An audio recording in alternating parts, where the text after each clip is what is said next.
4000 शिक्षक पद के लिए लिखित परीक्षा शीघ्र। एडेड जूनियर हाई स्कूल में लगभग 4000 शिक्षकों व प्रधानाध्यापक के पदों पर भर्ती जल्द होगी। इसके लिए राज्य स्तरीय लिखित परीक्षा का जिम्मा परीक्षा नियामक प्राधिकारों को सौंपा गया है। राज्य सरकार ने इन भर्तियों पर सारे प्रतिबंध हटा लिए हैं। प्रदेश में 3049 एडेड जूनियर हाई स्कूल हैं। इसमें लगभग 4000 पद खाली हैं। आपको बता दें कि राज्य सरकार ने बीते वर्ष जून में एडेड जूनियर हाई स्कूल में भर्तियों पर लगा प्रतिबंध हटा लिया था और दिसंबर में शिक्षक भर्ती की नियमावली में संशोधन भी कर दिया था। तो कुल मिला के ये है कि जो जूनियर एडेड स्कूल में भर्ती है वो जल्दी ही आने वाली है और इसकी लिखित परीक्षा भी शीघ्र कराई जाएगी। अभ्यर्थियों को सत्यापन का मिला अंतिम अवसर। लोक सेवा आयोग की सहायक अध्यापक परीक्षा यानी एलटी ग्रेड के 13 विषयों में सफल हुए जिन अभ्यर्थियों के अभिलेखों का सत्यापन किन्हीं कारणों से नहीं हो सका है, उन्हें आयोग ने एक अंतिम मौका दे दिया है। इनके अभिलेखों का सत्यापन 13 से 16 जुलाई के बीच किया जाएगा। आयोग के परीक्षा नियंत्रक अरविंद कुमार मिश्र ने बताया कि सत्यापन में अनुपस्थित रहे अभ्यर्थियों की सूची आयोग की वेबसाइट पर अपलोड कर दी गई है। इनके आवेदन पत्र सहित अन्य अभिलेख 3 जुलाई से आयोग की वेबसाइट पर उपलब्ध होंगे। ठीक है, तो कुल मिला के ये है कि जिन अभ्यर्थियों का अभी तक सत्यापन नहीं हुआ या फिर जो अभी तक सत्यापन में शामिल नहीं हुए थे, उनको अंतिम मौका दिया गया है कि वो अपने डॉक्यूमेंट वेरिफिकेशन करा लें।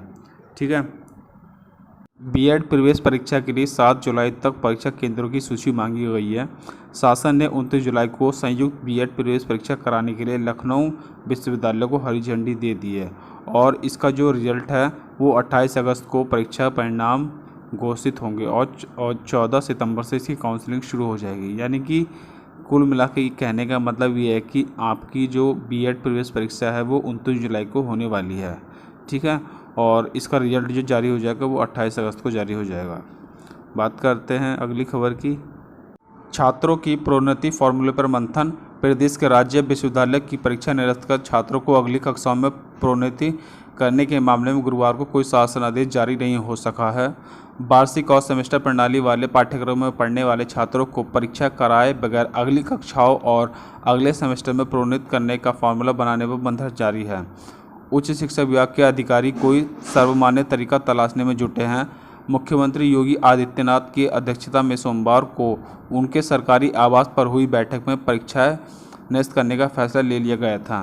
परीक्षाओं के संबंध में गठित 4 कुलपतियों की कमेटी ने परीक्षा निरस्त कर छात्रों को अगली कक्षाओं में प्रोन्नति करने की सिफारिश की थी। बैठक में यह भी तय किया गया था कि मानव संसाधन विकास मंत्रालय की गाइडलाइन देखने के बाद छात्रों को अगली कक्षाओं में प्रोन्नत करने का फॉर्मूला तय किया जाएगा।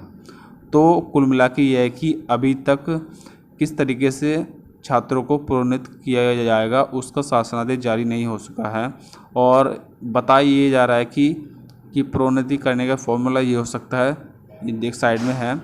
सूत्रों के अनुसार आंतरिक मूल्यांकन और पिछली कक्षाओं में प्राप्त अंकों के आधार पर प्रोन्नति करने का फैसला लिया जा सकता है। हालांकि एक पेच यह भी है कि कुछ राज्य विश्वविद्यालय में कई प्रश्न पत्रों की परीक्षा हो चुकी है। ऐसे में यह प्रस्ताव भी है कि जिन प्रश्न पत्रों की परीक्षा हो चुकी है उनका मूल्यांकन करा लिया जाए। फिर कोरोना को देखते हुए मूल्यांकन भी आसान नहीं है। तो कुल मिला के अभी भी मंथन जारी है कि छात्रों को किस तरीके से अगली कक्षाओं में प्रोन्नत किया जाए। तो और जल्दी ही इस पर कोई निर्णय लिया जाएगा और फिर इसका शासनादेश जारी हो जाएगा। ठीक है, बात करते हैं अब अगली खबर की। 69,000 शिक्षक भर्ती, सैकड़ों OMR सीट खाली, नहीं भर सके शिक्षक बनने के अंक। तो खबर ये है कि लिखित परीक्षा में रेखा के अलावा, यानी एक रेखा नाम की अभ्यर्थी थी, उस अभ्यर्थी के अलावा सैकड़ों अभ्यर्थियों की OMR शादी रखी है। कई ने तो कुछ प्रश्नों का जवाब भरा, बाकी को छोड़ दिया। कुछ सवाल हल करने वाले अभ्यर्थियों का हो सकता है कि सभी का जवाब ना आता हो, लेकिन शिक्षक बनने के लिए इम्तिहान देने वालों का पूरी OMR शादी छोड़ना संभव नहीं है।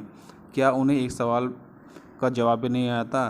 तो कुल मिला के यह था कि जो जालसाज होते हैं वो अभ्यर्थी को ऐसा बोलते हैं कि आप OMR खाली छोड़ देना, तो हम बाद में आपको इसमें पूरे नंबर भरवा के या फिर कुछ जो भी उनकी अपना जो सेटिंग होती है उसमें वो उस OMR में आंसर की से पूरी OMR को भर देते हैं मिला, ताकि फिर बाद में ज़्यादा नंबर आए। लेकिन हुआ उल्टा कि उस OMR में ना तो उन अभ्यर्थियों के नंबर बढ़े, यानी कि OMR को नहीं भरा गया, और जो सिंगल डिजिट में नंबर थे वही मिले। यानी किसी अभ्यर्थी ने यह सोच के OMR खाली छोड़ दी कि उन्होंने जो सेटिंग के लिए पैसे दिए हैं, क्या पता उस पैसे से वो इसमें नंबर ज़्यादा मिल जाए, तो इसीलिए उन्होंने खाली छोड़ दिए थे। लेकिन इसका उल्टा हो गया, जो उन्होंने 1-2 क्वेश्चन किए थे वो खाली छोड़ के, तो वो ही सिंगल डिजिट में ही उन्हें नंबर मिले हैं। यानी कि अगर किसी ने 2 सवाल सही करे हैं तो उनको 2 सवाल के ही आंसर यानी कि 2 नंबर ही मिले हैं। तो ऐसा भी मामला पकड़ में आया है। ठीक है।